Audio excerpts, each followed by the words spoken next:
A little book haul video never killed anyone, right? Well, hopefully that will still be the case after my wife sees this video, because I have some 30 odd books here that I bought. Honey, not all of them at once. This is since the last book haul video. Many trips to different bookstores. But yes, money was spent here, and let's get right into it. Let's talk about it.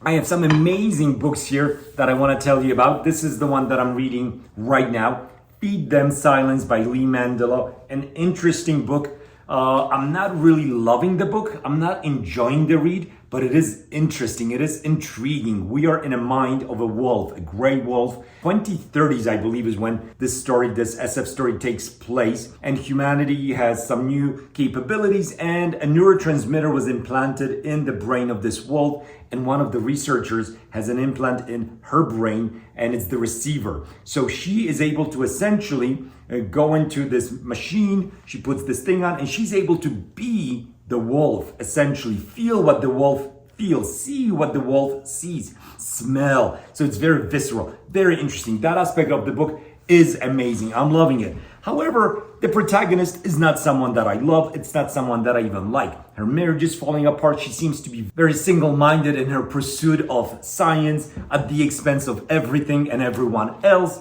There are some things in this book that I thought were unnecessary. Some sexual, it's such a short book, but some explicit sexual stuff in it.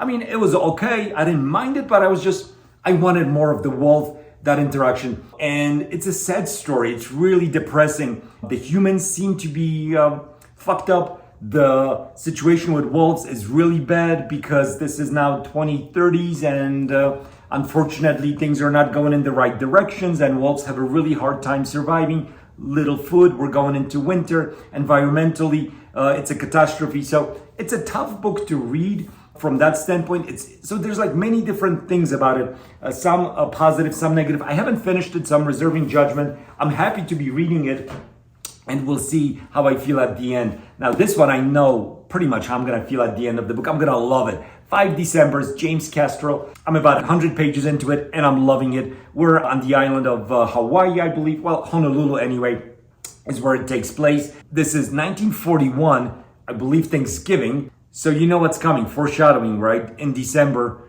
Pearl Harbor attack. And right at the beginning, the story goes full force. A gruesome murder takes place, and the protagonist, a detective with the Hawaii Honolulu PD, is sent to investigate a double homicide. I'm loving every minute of this book. It's just, I don't know, the feel of it is just right. And also, I haven't read a book like this in a while. I've been reading so much SF. So this is a great change of pace for me, for sure. Super excited about this one. I think I'm gonna love it. I like it so much already. Here's a book that I just picked up, Player of Games from the Culture series. I believe this is book 2 in the Banks's Culture series. I haven't read any of them, so I'm really excited to get into this one. I'm probably gonna read it fairly soon. And look at this, for $1. It hasn't even been opened, I think. When you open the pages, it's difficult. The spine is uncracked. Beautiful edition of Player of Games from the Culture series. I know use of weapons is a big one, and this one is talked about as well as 2 of the more outstanding books in the series. So I'm really curious to see how I feel about them. Diaspora by Greg Egan, another SF classic that I'm excited to read. Good condition also for I think $2 or $3 for this one. What a steal. Yeah, and this book takes place many centuries into the future. Humanity is kind of divided into fleshers, which are like us, staying in our flesh. And then there's humans who have been uploaded into computers, artificial intelligence, robots, and the story just takes off. So Diaspora, I'm really excited. Greg Egan. Vernon Vinge, oh my God, Deepness in the Sky. Fire Up on the Deep, if you've watched some of my videos, you may have heard, is one of my all-time favorite SF books. Fire Up on the Deep was incredible. This one is a book that follows it, but it's actually a prequel. So this takes place many years before the events of Fire Up on the Deep. Deepness in the Sky, I'm really looking forward to reading it. It's not usually as highly ranked as Fire Up on the Deep, but if it's even close to how good Fire Up on the Deep is, I'm gonna love it. So I'm excited to read Deepness in the Sky. Now, Speaker for the Dead, this is like a theme, right? This is a follow-up for Ender's Game, which I liked a lot, but I didn't love. It's not my top 10 SF books for sure. I think my problem with it was I just didn't buy into the fact that this kid is going to save humanity. I didn't buy into that. And I liked the book, but I didn't love it probably because of that. And now Ender is much older. He's coming back to Earth after years in exile. So I'm excited to read this one for sure. Also very nice condition for $2. Cannot go wrong with that. Woo! You cannot go wrong. Well, I guess you could. This isn't an easy book to recommend because it's so mind-boggling, so trippy. But Annihilation, I just read this recently. And this is, of course, the Southern Reach trilogy. So we also have The Authority and The Acceptance, the two follow-ups to Annihilation. I'm going to read them all. Of course, I'm looking forward to it because Annihilation was such a crazy book. We're going into this Area X, mysterious Area X that's expanding, that's killing humans. This is the 12th mission going into it. Actually, maybe it's not the 12th mission, but anyway, unreliable narrator here. Fantastic things happening. Very weird. This Area X is teeming with life, but things are just different than they are in our world. It kind of feels a little bit like Roadside Picnic in the sense that in Roadside Picnic, aliens visited, they left all kinds of shit. And physics, the laws of physics are completely different in that area. And it seems like here, things similarly are very, very different. And yeah, we're following this protagonist who goes in with the 12th mission into Area X. There's 4 women that go in there. They're not named, no names are given. It's very interesting. It's an unusual, it's a different book. I loved every minute of it. You know something is gonna happen. You're just like waiting for things to go wrong, and they do. The previous missions, all of them were failures. People have committed suicide when they went into Area X, or turned onto one another in a Wild West kind of a shootout, or came back but were kind of different and then died of cancer within 6 months. What a great book. It made me think of how animals these people going into Area X, made me think of how animals maybe feel when they're in a city, in this foreign environment. How does a bird feel when it flies over a city or lands on a building, an environment that is completely foreign to their understanding of reality? Dogs living in cities, with humans, how do they cope? Interesting stuff. Dying Earth, look at this. Woo! Jack Vance's Dying Earth. I had to pick this up because it's all in one, all 4 books in one. So this is exciting. $5. I could not pass up the opportunity to have all 4 of them in one book. Excited about this purchase as well. I'm running out of space here. Let's talk about Beyond the Veil of Stars. And by the way, if you've read any of these books so far, the books that will follow, let me know, please. Comment below. Let me know your thoughts. What are you reading? Have you read any of these? Let's talk about books. I'm excited about Beyond the Veil of Stars. I'm excited because I know nothing about this book. I saw it in a bookstore, hardcover. It was, how much was it? I don't know, it doesn't matter, but it was cheap. A UFO story, first contact story, hardcover, first edition, Beyond the Veil of Stars, Robert Reed. I'm curious. I don't know much about this book, so I'm excited to read it. Now, let's go on to maybe, here's a book that I know a little bit about, right? Snow Crash by Neil Stevenson. Oh my God. This is a first edition, first printing, good price. I mean, this book is probably worth $150. I'm really excited. Along with Neuromancer, this book is thought of as, cyberpunk at its best. So I'm super happy to have this hardcover edition. Let's talk about Don't Fear the Reaper by Stephen Graham Jones, my neighbor. Yeah, this is the follow-up to My Heart is a Chainsaw, which I really liked. I read it just maybe like a month ago. I really like that, even though I'm not into slasher movies and there's so many references that went over my head, I still like this story. And this book, the follow-up, is supposed to be better. This is a signed edition by Stephen. I like how he signs it and crosses out his name. I like that a lot. So I'm really excited to get into this one. I'm probably going to read it fairly soon. We'll see. Oh, yes. Since we're talking about, where did it go? Signed books. Here are some signed books. I attended Fonda Lee's event for Untethered Sky. Fantastic. She was awesome. Talking to her was a lot of fun. I asked a few questions. I had a chance to meet with her, take a picture, speak for a while. Great person, really nice. I'm excited. I've heard so much about her. I never read any of her works, but since I had time and an opportunity to meet with her, I did. So Untethered Sky, a fantasy. Oh, and here's an interesting thing. She told me she's writing a science fiction novel right now, and she has written some sci-fi, but it was for young adults. This is going to be a grown-up SF. So that's exciting. And here's what she wrote for me. For Bart, fly high and kill monsters. I'm all about it. Untethered Sky. Let me know if you've read any Fonda Lee. Untethered Sky is pretty new, so maybe you haven't, but perhaps you've read The Greenbone, right? The Greenbone Saga, Jade City, Jade Legacy, Jade War. She signed all these books for me as well, and she was so thoughtful. She brought different colored pens for each one, so the green with the green signature, I don't know if you can see it, and Honor for Bart, Honor, Life, and Jade. Really cool stuff. So I'm excited. Fantasy. I'm excited to read these books probably later on this year. So yeah, let me know if you've read Fonda Lee. Look at this. I found Augustus by John Williams. It was surprisingly difficult to find this book. This is a new book, totally new. So I paid full price for it. If you've been watching my videos, you know what I think of Stoner. It's one of my all-time favorites outside the SF genre. You know, along with books like Beloved, and I'd have to put a list, but Stoner was incredible. So John Williams, I have to read all his books. And when I saw Augustus, I couldn't pass up the opportunity. Let me know if you've read Augustus. I know it's completely different than Stoner. Clearly, it takes place 2,000 years ago. So it's a historical fiction. And yeah, I'm super excited to pick this book up, and I cannot wait to read it. It's not gonna be long before I do. John Scalzi, Redshirts. Star Trek theme right there. It's gonna be fun. John Scalzi writes fun stuff. So yeah, I'm excited about this one. Also a used book. I got this one for like $6, I think. Excited about that purchase. What do we have? Oh, let's talk about Swan Song maybe, just to mix things up a little bit. Swan Song by Robert McCammon.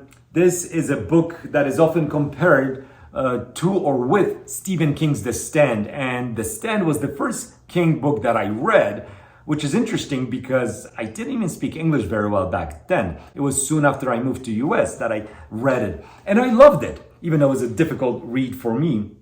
And since I've read it again, so this is going to be an interesting contrast to Stephen King's The Stand. And we'll see how it holds up. I've heard nothing but good things about it. It's almost as thick as The Stand, but maybe not quite.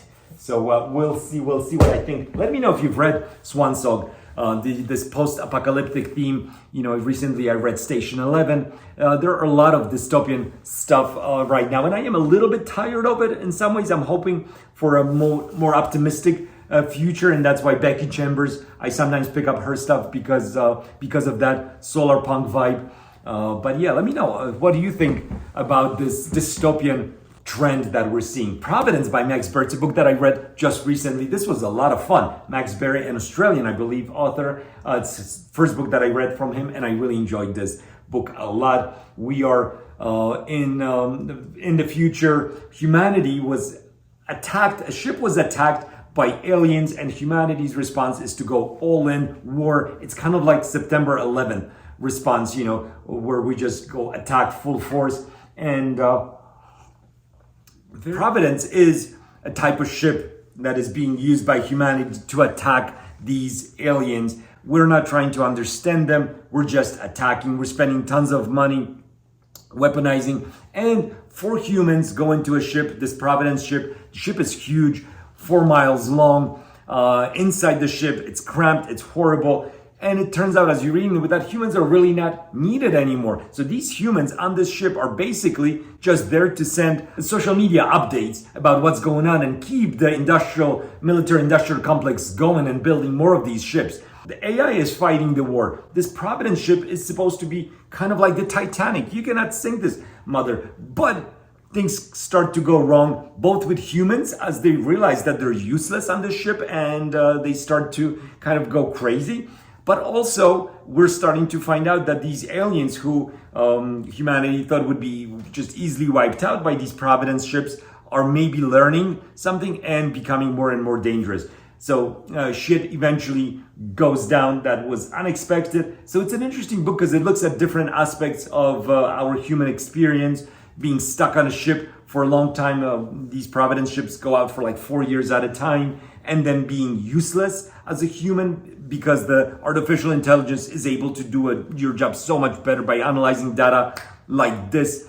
So very interesting book. I really enjoyed it. Not all-time favorite by any means, but it surprised me. Max Berry, an Australian author, thumbs up for this one. What else we got here? Let's talk about Robert Silverberg's A Time of Changes. I wanted to read this book. I picked it up, $4. Have you read any Silverberg? What is your favorite Silverberg? If you've read him, let me know in the comments below, please. Let's get to the bottom here and pull out Klara and the Sun by Kazuo Ishiguro, a Nobel Prize winner. I have not read any of his books. I'm ashamed a little bit to say, and this will be, I think, a perfect introduction for me into his writing. Ishiguro was someone who has gotten much acclaim. I mean, he's a Nobel Prize winner. Hello. And this book is one of his, I believe, only 2 or 3 science fiction books that he has written. And oftentimes his books, even the sci-fi books, are not going to be in the sci-fi section, but it's definitely science fiction. Klara and the Sun. Klara is artificial intelligence, an android who helps teenagers cope with teenage stuff. I have 2 teenagers in this house. I could probably use a Klara around the house. Klara and the Sun.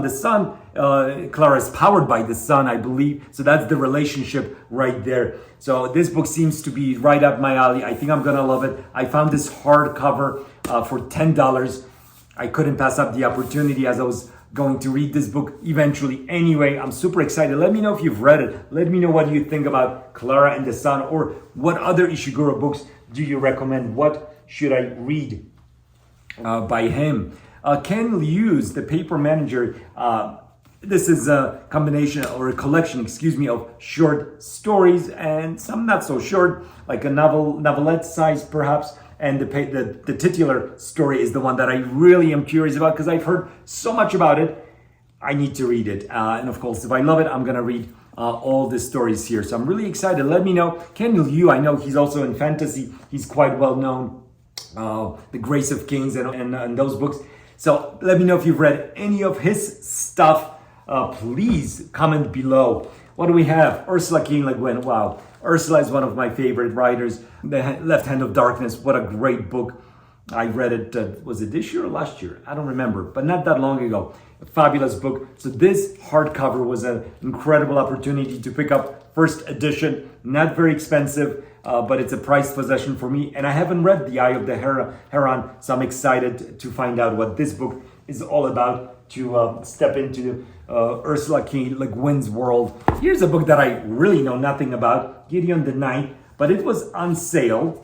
Well, not on sale, but it's a used book. This is the first one, again, in a series of books. And this is, what do they say about this? Unlike anything I've ever read, Schwab says. Goofy and gleaming, a profane Daria in space. So when I looked at it at first, I thought this was fantasy, just the cover suggests so. But no, this is science fiction. So let's find out what it's all about. I'm always open to kind of new stuff. And so this will definitely be something new. Let me know if you've read these. I know they're pretty popular. I see them in bookstores all over the place. So Kindred by Octavia E. Butler, one of the powerhouses again of science fiction. Octavia was an amazing author, has written so many good books. Parable of the Sower, but I've never read Kindred. I'm excited to do so, hopefully soon. It's a story, I believe it takes place in the 70s or 80s, and a woman just in our regular world walking around is transported into the South, into the antebellum times, into slavery. And you can imagine how jarring, how horrible that experience would be. And that's about it. I know there's a movie also that was made not too long ago. I have not seen it. I'm gonna read the book soon. I'm really interested in reading Kindred by Octavia Butler. So there are a few other books that I could pull out, but I think that's enough. My wife also got some good stuff that she's been reading. So we got a lot of books. We're really excited. Let me know if you've read any of these, if you're planning on reading any of these. What are you reading? Let's talk. Comment below. And I'm super happy that if you've watched this video till the end. Thank you so much for that, and I'll talk to you next time. Bye-bye.